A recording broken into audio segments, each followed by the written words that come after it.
லாஸ்பேட்டையில் அதிக மின்னழுத்தம் காரணமாக டிரான்ஸ்பார்மர் ஒன்று வெடித்து சிதறியது. இதனால் அப்பகுதி முழுவதும் இருள் சூழ்ந்தது. அதேபோல் புதுச்சேரி கடலூர் சாலை முதலியார்பேட்டை காவல் நிலையம் அருகே உள்ள டிரான்ஸ்பார்மர் திடீரென பயங்கர சத்தத்துடன் வெடித்து சிதறி கொழுந்துவிட்டு எரிந்தது.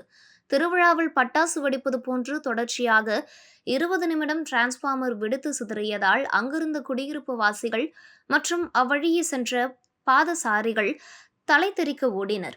டிரான்ஸ்பார்மர் கொழுந்துவிட்டு எரிவதை அடுத்து சம்பவ இடத்திற்கு வந்த தீயணைப்புத் துறையினர் ரசாயன கலவையை பீச்சு அடித்து டிரான்ஸ்பார்மரின் தீயை கட்டுக்குள் கொண்டு வந்தனர்.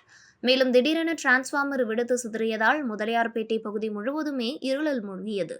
புதுச்சேரியில் சில நேரங்களில் குறைந்த மின்னழுத்தம் மற்றும் உயர் மின்னழுத்தம் என்று மாறி வருவதால் பல்வேறு மின்மாற்றிகள் வெடித்து சிதறுவதாகவும், மேலும் பல்வேறு பகுதிகளில் உள்ள மின்மாற்றிகள் பழுதடைந்தும் மின்மாற்றியில் உள்ள ஆயில்கள் மாற்றப்படாமல் இருப்பதாலும் டிரான்ஸ்பார்மர் வெடிப்பதற்கு காரணம் என தெரியவந்துள்ளது. உங்களுக்கு இதே மாதிரி இன்ஃபர்மேட்டிவான கண்டென்ட் வேணும் அப்படின்னா நம்ம நேயம் டிஜிட்டல் யூடியூபை மறக்காம சப்ஸ்கிரைப் பண்ணி லைக் பண்ணி வச்சுக்கோங்க. ஓகே.